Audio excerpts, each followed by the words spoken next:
स्वागत है आप सभी लोगों का मेरे चैनल रागनी सिंह में। आइए सुनते हैं मालती जोशी जी की कहानी एक पल आस्था का। मालती जोशी जी ऐसी लेखिका हैं जिन्होंने नारी के मर्म स्पर्शी हृदय का जो वर्णन किया है वह सराहनीय है। तो चलिए शुरू करते हैं कहानी का पार्ट। घंटी का बटन दबाते हुए दृष्टि अक्सर ही नेम प्लेट पर टंग जाती है। प्लेट पर जमी धूल के बावजूद अजय का नाम वहां दमकता रहता है। इस घर ने अजय की सारी स्मृतियों के साथ नाम को भी ज्यों का त्यों सहेज कर रखा है। उसे भी वह खारिज नहीं कर सके हैं। केवल क्षमा ही इस संसार से खारिज हो गई है या कि कर दी गई है, पर इसे ठीक ठीक निष्कासन भी तो नहीं कहा जा सकता। निष्कासित होती तो क्या इस तरह बार बार लौटकर इस दरवाजे पर दस्तक दे सकती थी? यह दादी क्या कर रही हैं? दरवाजा क्यों नहीं खोलती? सोनू अधीर हो उठा। क्षमा ने उसका हाथ न पकड़ा होता तो वह शायद दरवाजा ही पीट डालता। आ रही होंगी बेटे, दादी तुम्हारी दौड़ थोड़े ही लगा सकती हैं। रसोई से यहाँ तक आने में समय लगता ही है ना।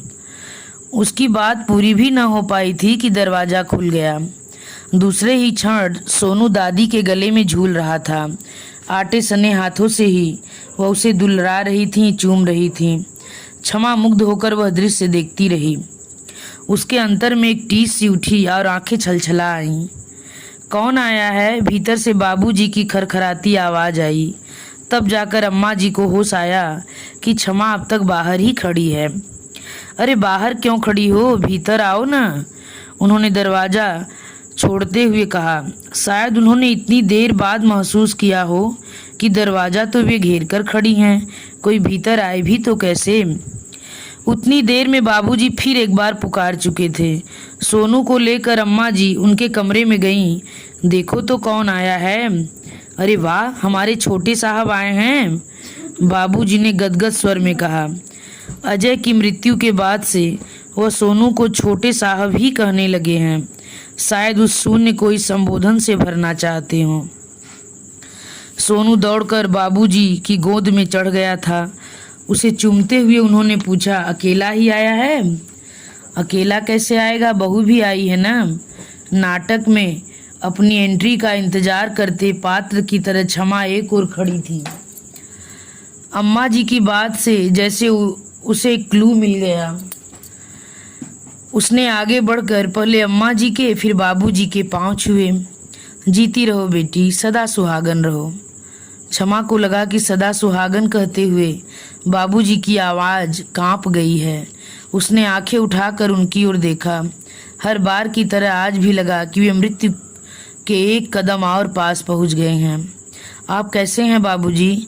कुछ पूछने की खातिर ही उसने पूछ लिया। देख तो रही हो बिटिया, उन्होंने बस एक नामालूम सा जवाब दे दिया। इस विषय पर कहने सुनने के लिए अब कुछ नया था भी नहीं। सोनू की धीमा मुगुस्ती शुरू हो गई थी। क्षमा ने जरा कड़े स्वर में उसे डपटना चाहा। सोनू नीचे उतरो, बाबूजी को तंग नहीं करते। तो बाबूजी ने उसे रोक दिया। करने दो बहू, वह कौन सा मुझे रोज तंग करने आता है। रोज तो यूं ही पड़े पड़े खटिया तोड़ा करता हूँ, एक दिन थोड़ी वर्जिश ही सही। बाबूजी का वह भीगा स्वर उसे भीतर तक मथ गया। अपने आंसू छिपाते हुए वह किचन में चली आई। अम्मा जी कनस्तर में से और आटा निकाल रही थी। कुल जमा 2 प्राणियों की तो गृहस्थी है, गिनती की रोटियां बनती हैं। एक व्यक्ति भी बढ़ जाए तो हिसाब गड़बड़ा जाता है।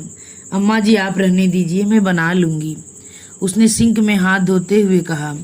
अरे अभी 5 मिनट में बन जाती है, तू आई है तो 2 घड़ी आराम कर। अच्छा ऐसा कीजिए, आप आटा सान कर रख दीजिए, तब तक मैं चाय बना लेती हूँ। आप लेंगी? हाँ 2 घूंट ले लूँगी।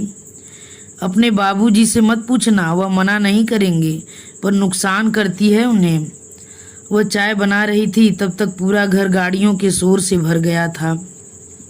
बाबूजी ने शायद सोनू के खिलौनों की पेटी खोल दी थी। बेटे की यादों की तरह उन्होंने पोते के खिलौने भी सहेज कर रखे हुए हैं। ओफो अम्मा जी देखिए तो, बाबूजी भी कमाल करते हैं। सारे के सारे खिलौने निकाल कर दे दिए। अब पूरे घर में पसारा हो जाएगा। हो जाने दे, भगवानों के घर में ही पसारा होता है। साफ सुथरे घर का कोई क्या करे। रौनक तो तब होती है जब पूरा घर इस तरह बिखरा होता है। तू उसकी चिंता मत कर, मैं सब समेट लूंगी, मुझे और काम भी क्या है। क्षमा फिर कुछ नहीं बोली। उसे मालूम है इस घर में सोनू के खिलाफ एक अक्षर भी सुना नहीं जाएगा। कई बार उसे लगता है कि अच्छा हुआ जो वह सोनू को अपने साथ ले गई। यहाँ तो ये लोग उसे चौपट ही कर देते।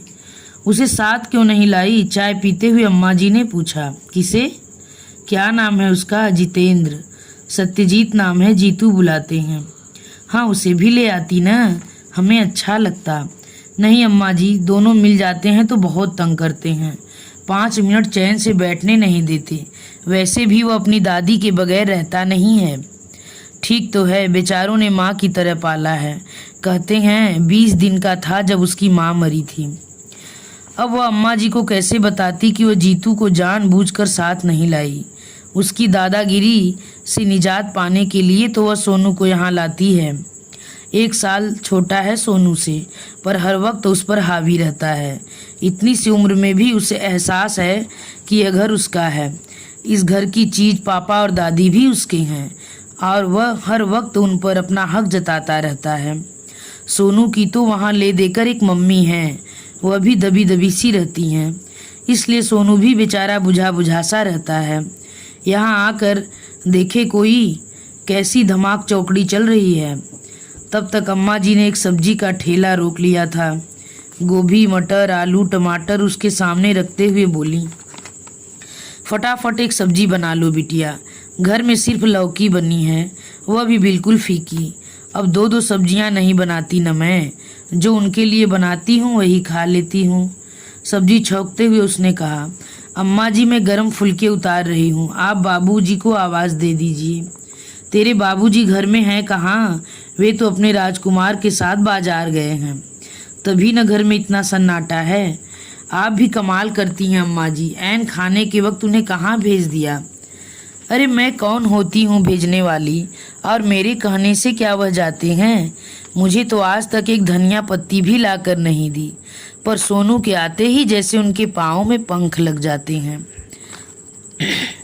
करने को तो अम्मा जी शिकायत कर रही थी, पर उनके लहजे में जरा भी रोष या आक्रोश नहीं था। उन्हें तो जैसे यह सब कुछ बड़ा अच्छा लग रहा था। मुझे पता होता तो कम से कम मैं सोनू को तो रोक लेती। बाजार में ऐसा बवाल मचाता है कि बस उसकी फरमाइशें खत्म ही नहीं होती, बहुत तंग करता है। कर लेने दे, इसी बहाने कंजूस दादाजी के 4 पैसे तो खर्च होंगे, अम्मा जी ने मुस्कुरा कर कहा।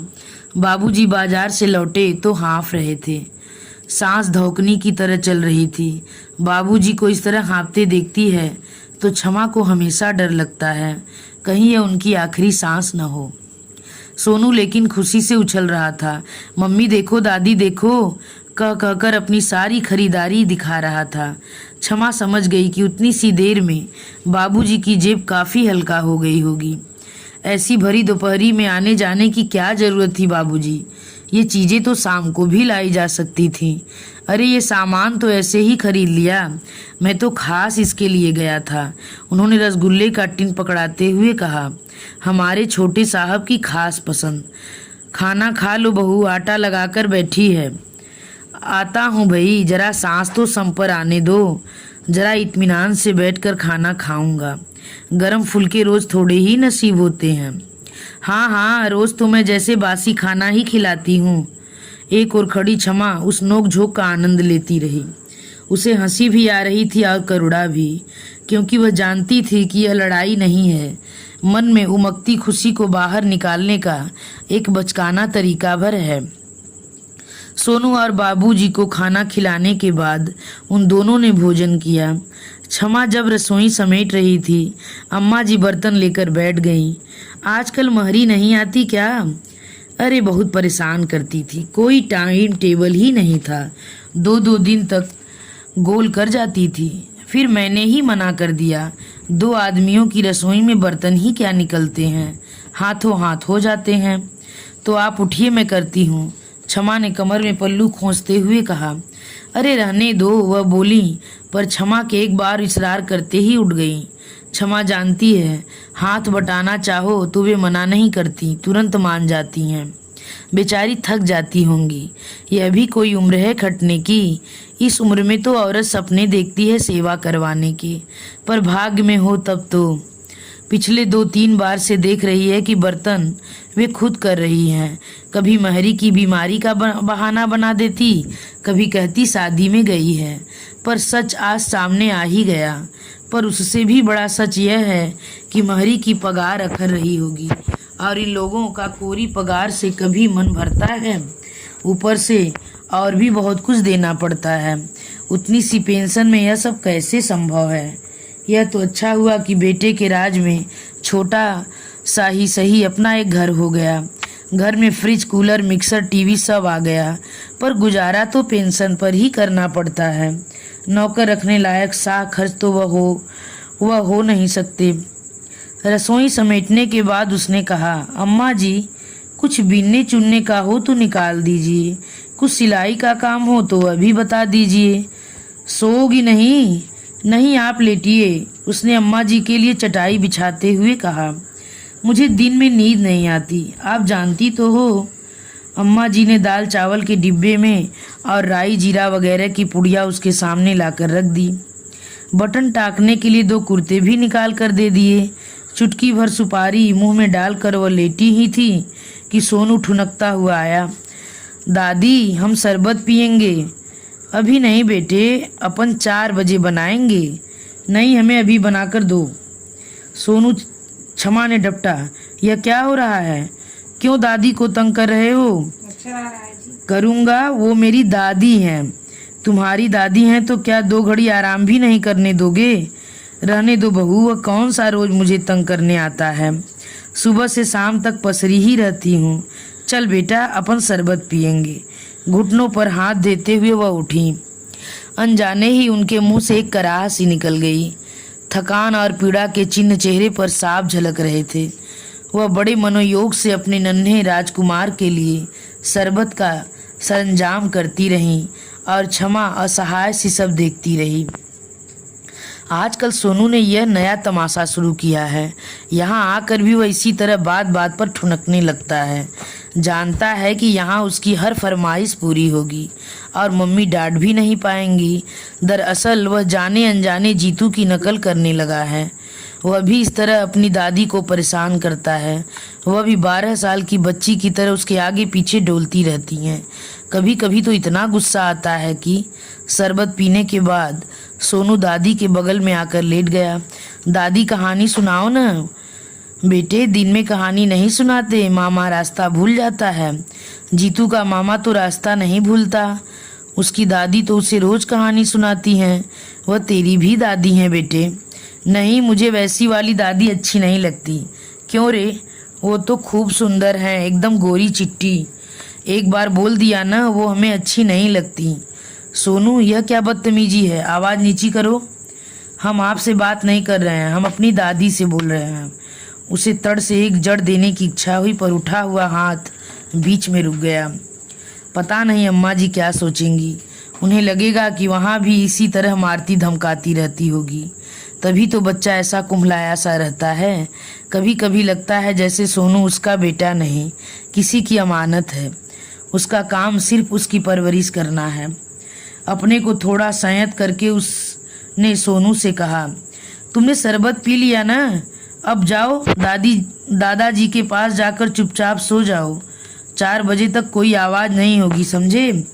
सोनू समझ गया कि मम्मी के आदेश पर कोई अपील नहीं हो सकती। चुपचाप दादाजी की बगल में जाकर लेट गया। जीतू की देखा देखी बहुत जिद्दी होता जा रहा है। क्या वह बहुत जिद्दी है? और क्या, दादी उसे पान फूल की तरह सहेजती जो हैं। कहती हैं मैं इसकी दादी नहीं हूँ, माँ हूँ। 20 दिन का था जब से पाल रही हूँ। इसके आंसू मैं देख नहीं सकती। तुम कुछ कहती नहीं? क्यों कहूँ, सौतेली माँ तो वैसे ही बदनाम होती हैं। साफ दिख रहा है कि बच्चा बर्बाद हो रहा है, पर चुपचाप देखती रहती हूँ। उसकी देखा देखी यह भी बिगड़ रहा है, पर बार बार अपने बच्चे को डांटना अच्छा भी तो नहीं लगता। कहते कहते ही उसके मन में सोनू के लिए ममता उमड़ आई। नाहक बेचारे को झिड़क दिया, यहीं आकर तो थोड़ी मन की कर पाता है। वह चुपचाप उठी और बाबूजी के कमरे में झांक आई। सोनू सो गया था, दोनों टांगे बाबूजी के ऊपर थीं। यह भी एक तरह से जीतू की नकल ही थी।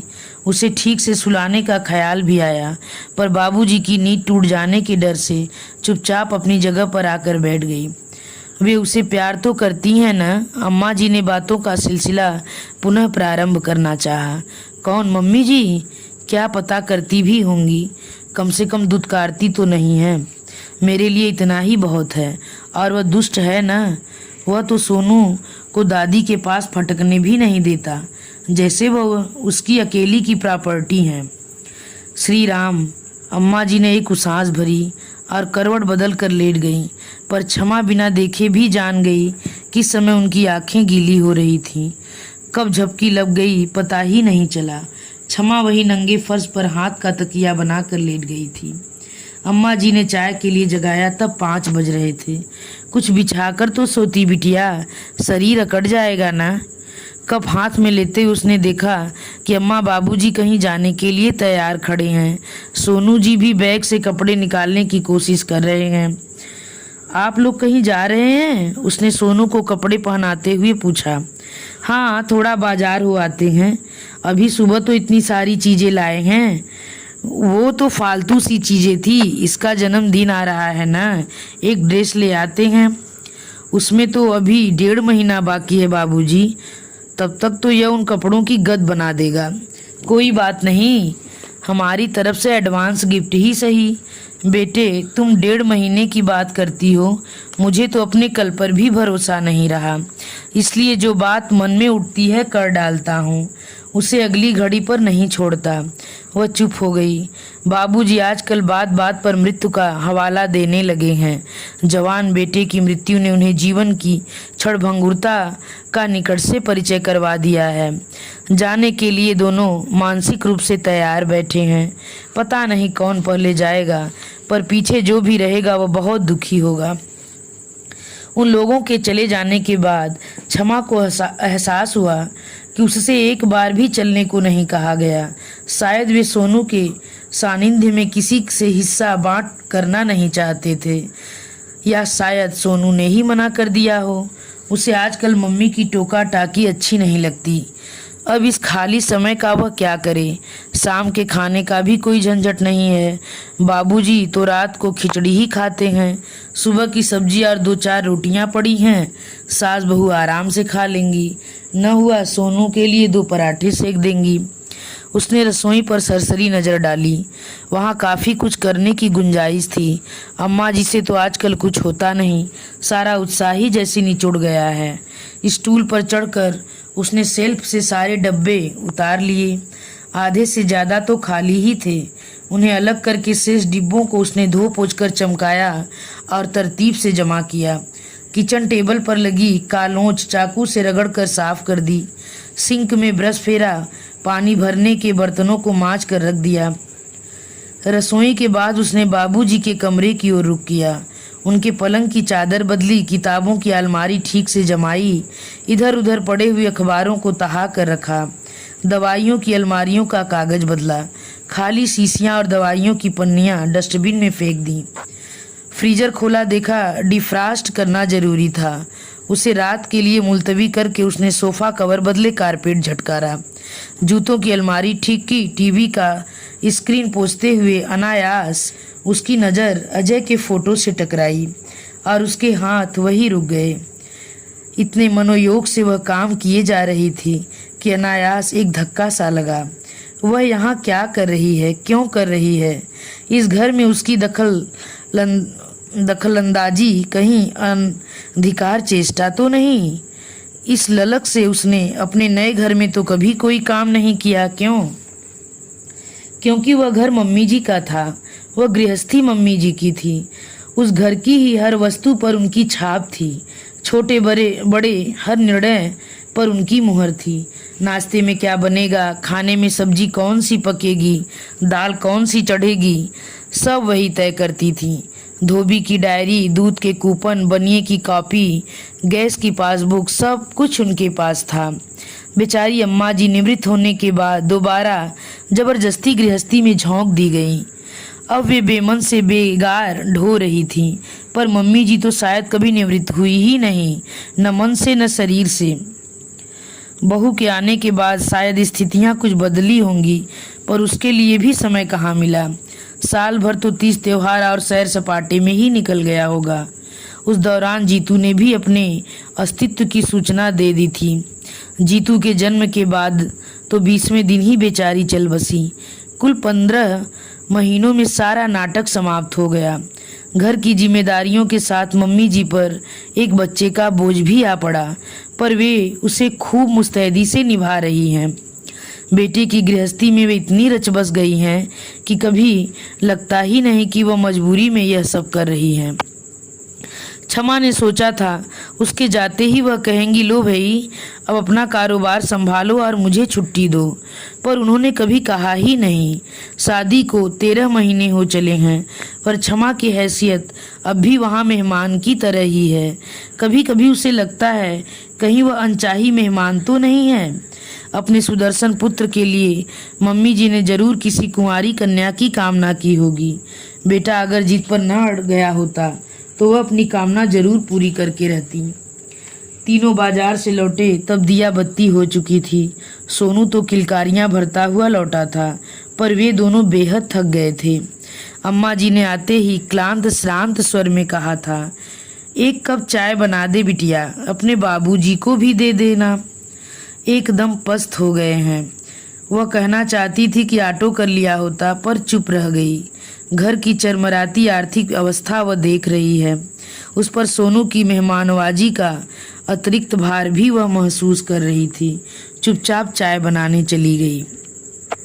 चाय लेकर बाहर आई तो देखा सोनू तो कपड़े बदलकर टीवी के सामने डट गया है, पर दोनों प्राणी कमरे में हैं।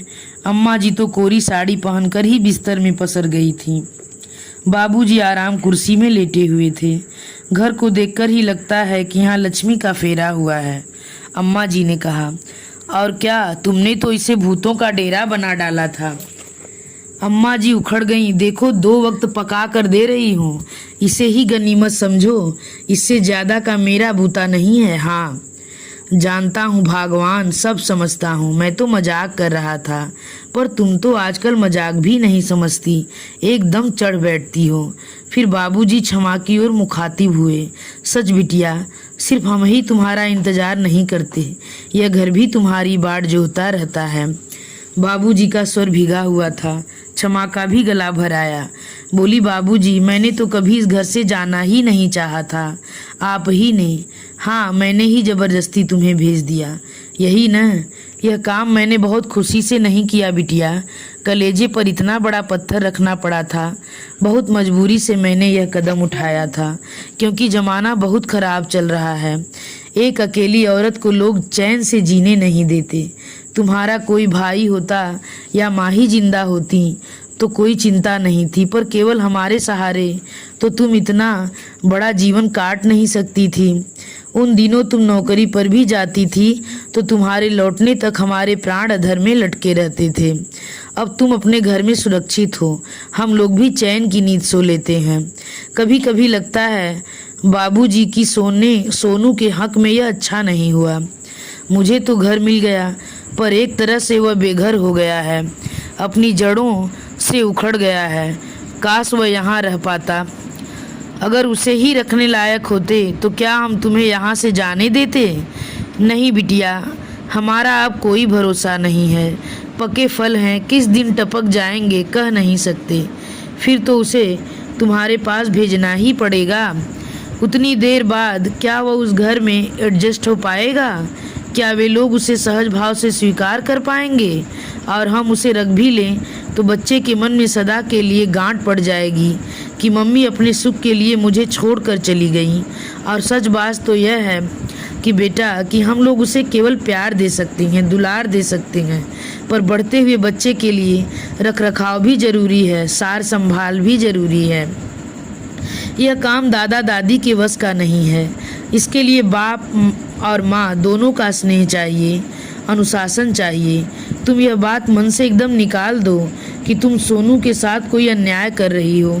मैंने इस शादी में केवल तुम्हारा कल्याण नहीं देखा था, सोनू के उज्जवल और सुरक्षित भविष्य का भी सपना देखा था।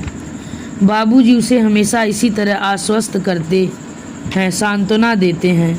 उतनी देर को मन मान भी जाता है, पर वहाँ जाते ही सब उलट पुलट हो जाता है। वह घर भी अभी ढंग से उसका भी नहीं हो पाया है। सोनू का तो सवाल ही नहीं उठता। सुबह सुबह सोनू ने पेपर में जंगल बुक का विज्ञापन पढ़ लिया था और वह जिद पकड़ लिया। क्षमा ने आसपास पता लगाया, एक आध हम उम्र तो मिल गया, पर कोई भी बड़ा बच्चा साथ जाने के लिए राजी नहीं हुआ। अकेले भेजने का तो प्रश्न ही नहीं था। बच्चे भी आजकल बच्चों वाली फिल्में कहाँ देखते हैं, उन्हें भी चटपटी मसालेदार फिल्में अच्छी लगती हैं। क्षमा भुनभुना रही थी।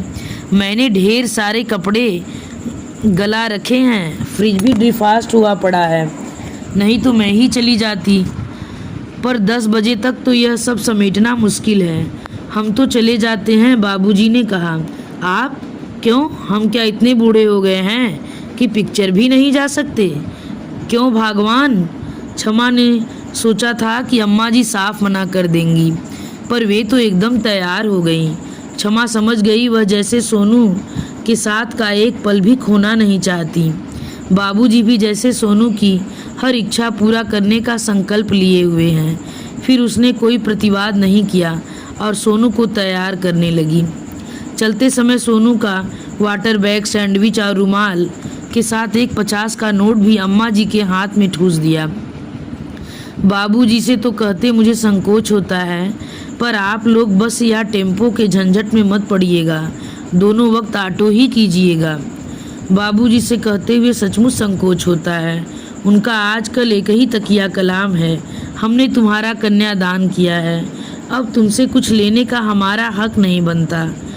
अब तो वह यह भी नहीं कह सकती कि मेरे पैसों पर न सही, बेटे की पेंशन पर तो आपका हक है।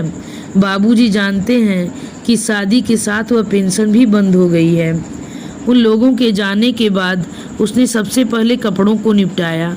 जब भी यहाँ आती है घर के पर्दे, चादरें और बाबूजी के बाहर आने जाने के कपड़े धोकर जाती है। अम्मा जी का काम उतना ही हल्का हो जाता है। कपड़ों के बाद उसने फ्रिज की ओर रुख किया। 12 घंटे बाद भी बर्फ पूरी तरह पिघली नहीं थी। इक्के दुक्के टुकड़े अब भी यहाँ वहाँ फंसे हुए थे। उसने जतन से धो पोंछ कर फ्रिज को चमकाया, फिर सारा सामान यथास्थान जमा दिया।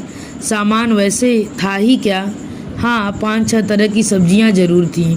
वे क्षमा ने ही खरीदी थी। उन्हें बीन चुनकर प्लास्टिक की अलग अलग थैलियों में रखने के बाद उसने फ्रिज को बंद कर दिया। बटन चालू करके आसपास बिखरा पड़ा पानी पोंछ रही थी कि दरवाजे की घंटी बजी।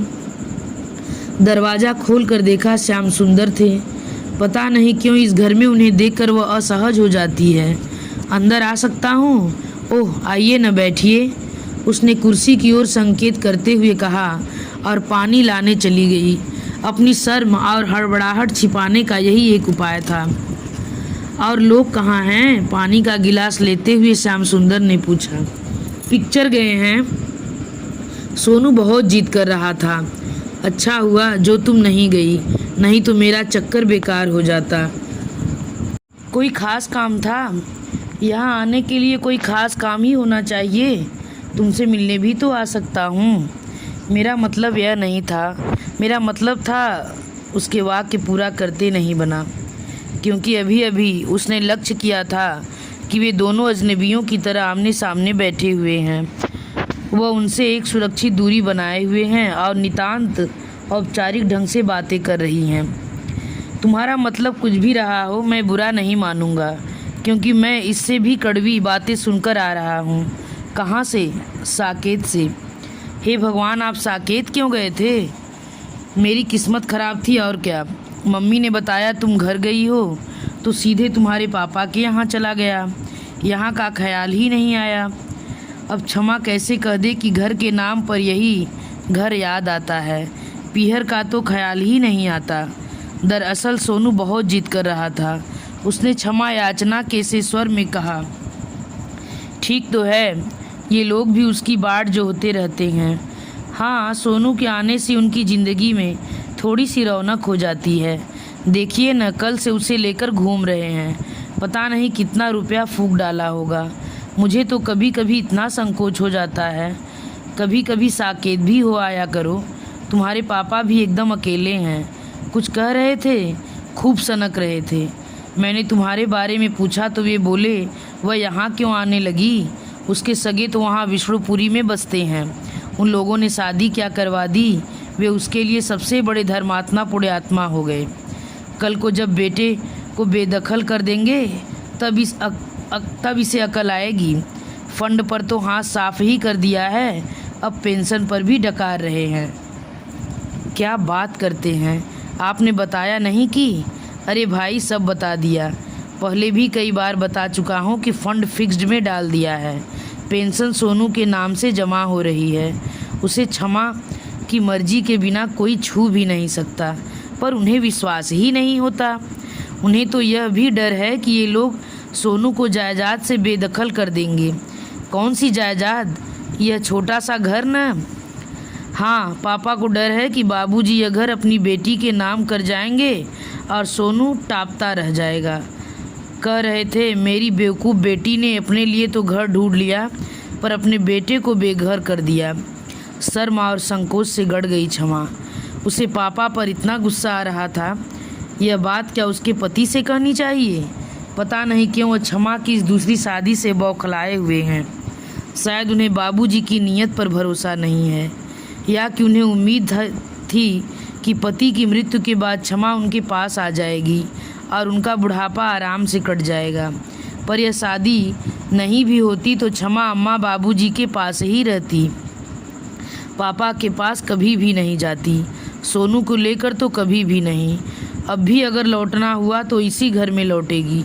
शादी से पहले तो खैर मजबूरी थी, पर अब वह उस निरंकुश शासन को झेल नहीं पाएगी। सोनू जी बिगुल बजाते हुए घर में दाखिल हुए थे, पर अतिथि को देखकर एकदम चुप हो गए। हेलो सोनू जी, यह क्या लाए हैं आप? ज़रा हमें भी तो दिखाइए। सोनू चुपचाप उनके पास चला गया। उनकी गोद में बैठकर प्रश्नों के उत्तर देता रहा, और उसके चेहरे से तनाव साफ झलक रहा था। दादा दादी कहाँ हैं? क्षमा ने पूछा। आ रहे हैं, उसने मरियल सी आवाज़ में जवाब दिया। क्षमा दरवाजे पर जाकर खड़ी हो गई, जैसे कि स्वागत करना बहुत ज़रूरी हो। वे लोग अपनी गति से सीढ़ियाँ चढ़ रहे थे। कौन आया है? बाबूजी ने पूछा। जीतू के पापा, क्षमा ने कहा और खुद ही झेंप गई। पता नहीं क्यों श्याम सुंदर के लिए यही संबोधन याद आता है। क्या वे कभी सोनू के पापा हो सकेंगे? श्याम सुंदर ने आगे बढ़कर दोनों के पैर छू लिए। गदगद होकर आशीर्वाद देते हुए अम्मा जी ने कहा, मुन्ने को भी ले आते बेटा। जी, वह मम्मी के बिना रहता ही कहाँ है। एक दिन बहन जी को भी लेकर आना बचवा, समधिन है हमारी। क्या ऐसे ही आ जाएंगी? आप भी कैसी बात करते हैं, अगली बार ज़रूर लेकर आऊँगा। निमंत्रण की ज़रूरत नहीं है। क्षमा चाय बनाने के बहाने भीतर चली गई। उसे अपने ऊपर बेहद गुस्सा आ रहा था। जो बात अम्मा बाबूजी इतनी सहजता से कह गए, वह उसके मन में क्यों नहीं उठी। इतनी देर बैठी रही, पर एक बार भी उसने जीतू के बारे में नहीं पूछा। खुद तो चाहती है कि सामने वाला उसके बच्चे को बाप का प्यार दे, पर वह खुद क्या कभी जीतू को माँ की नज़रों से देख पाई है? मम्मी जी के प्यार का मजबूत घेरा उसके चारों ओर है तो क्या हुआ, उसने भी तो कभी उस घेरे को तोड़ने की कोशिश नहीं की। श्याम सुंदर तो जब तब सोनू को दुलरा भी लेते हैं, पर वह तो हमेशा निर्लिप्त सी बनी रहती है। वह चाय लेकर बाहर आई तो बाबूजी ने कहा, बेटे अपना सामान समेट लो, श्याम जी तुम्हें लेने आए हैं। उसने श्याम जी की ओर देखा। वे सोनू से बतियाने में व्यस्त थे। बहन जी आज सुबह बनारस गई हैं, उनके भाई बहुत बीमार हैं, और जीतू वह घर पर अकेला है, इसलिए तो तुम्हें लेने आए हैं। वैसे बेटे उसे भी यहीं ले आते, सुबह सब लोग साथ निकल जाते। सुबह आने से नहीं चलता बाबूजी, सोनू का स्कूल तो 11 बजे से है, पर जीतू की बस तो सुबह 7:30 पर ही आ जाती है। अभी उसे कहाँ छोड़ आए हैं? क्षमा खुश थी कि कम से कम उसे यह पूछने का तो होश रहा। अभी तो पड़ोस में संध्या के पास छोड़ आया हूँ, सीधे यहाँ आता तो शायद ले भी आता। ठीक ही तो किया जो छोड़ आए, पापा के यहाँ उसे ले जाते तो पता नहीं और भी क्या क्या सुनना पड़ता। वह तैयार होने के लिए भीतर गई तो सोनू पीछे पीछे चला आया। उसका मुंह इतना सा निकल आया था, मम्मी क्या हम लोग वापस जा रहे हैं? हाँ बेटा।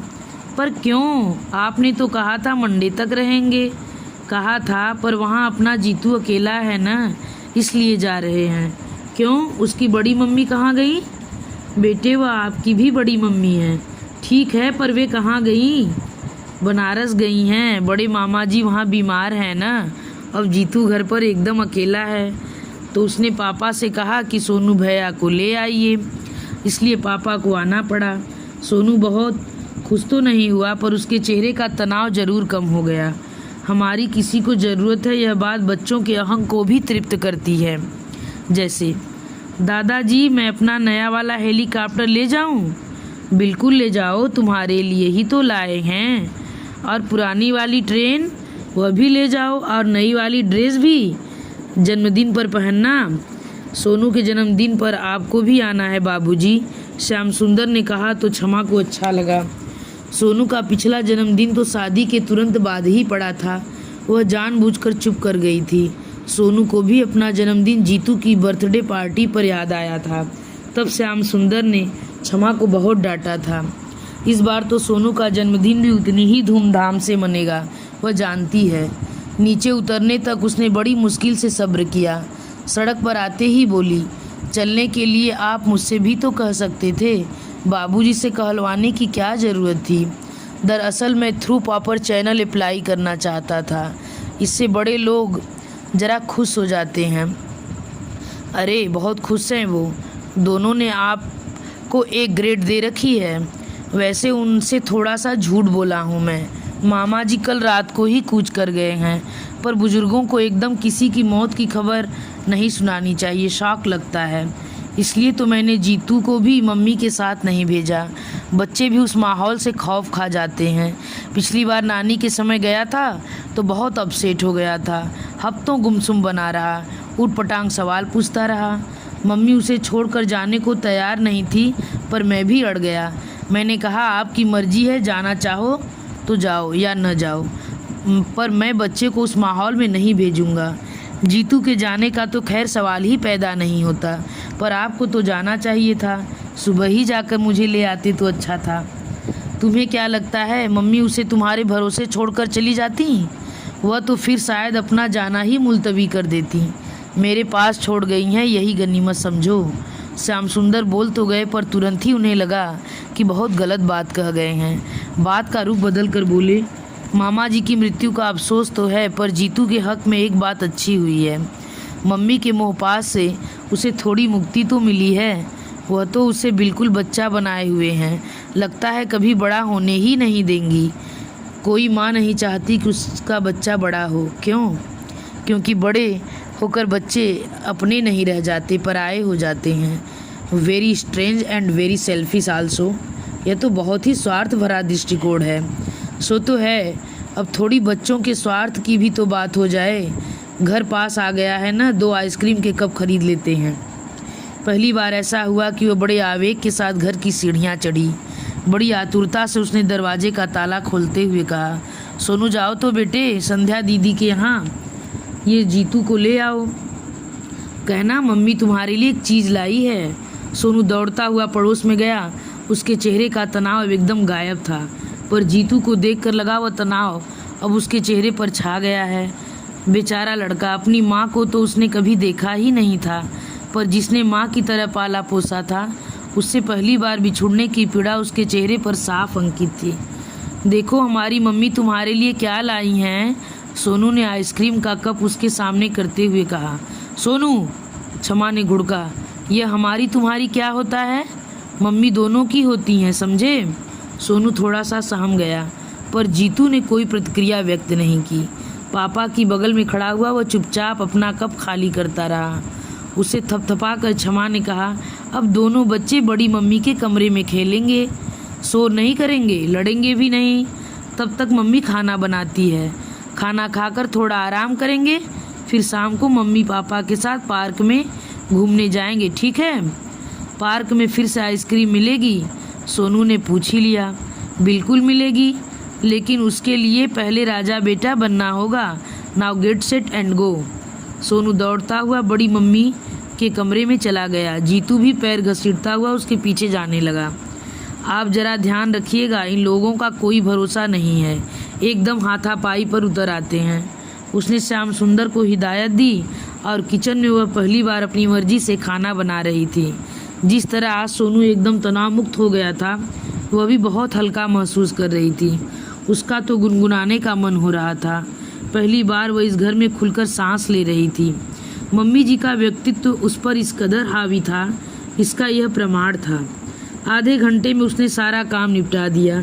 सबसे आखिर में चावल कुकर में चढ़ाकर बाहर आई तो घर में एकदम सन्नाटा था। केवल बीच बीच में सोनू के खिलखिलाने की आवाज़ आ रही थी। सोनू, यह जीतू कहाँ चला गया? कमरे में होगा क्यों? श्याम सुंदर ने पेपर से नज़र हटाए बिना जवाब दिया। कमरे में तो हो नहीं सकता, इतनी देर में तो 1 दर्जन शिकायतें आ जाती। उसने वाश बेसिन पर हाथ मुंह धोते हुए कहा। श्याम सुंदर उठकर कमरे में तक गए और बोले, इधर आकर देखो जरा।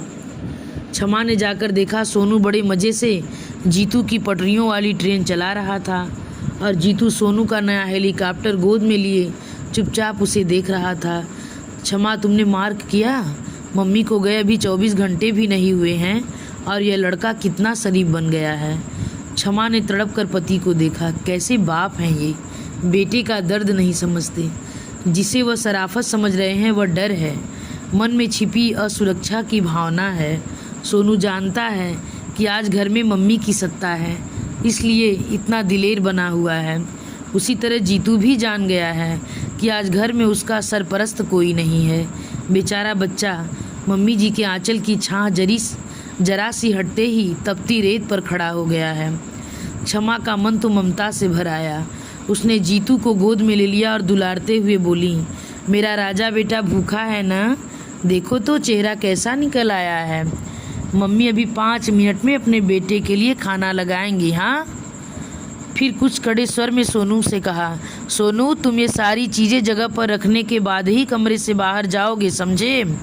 और जाते समय पंखा बंद करना मत भूलना। दोनों बच्चों ने आंखों में अविश्वास भरकर क्षमा की ओर देखा। सोनू का चेहरा तमतमा गया था, पर जीतू की आंखों में आश्वस्ति की एक चमक कौंध गई। उसने क्षमा की गोद में मुँह छिपाकर कांपते स्वर में पूछा, बड़ी मम्मी कब आएंगी? धन्यवाद। इसी के साथ यह कहानी समाप्त होती है। आप लोगों को अगर यह कहानी पसंद आई हो तो मेरे चैनल को सब्सक्राइब और लाइक करना मत भूलिएगा।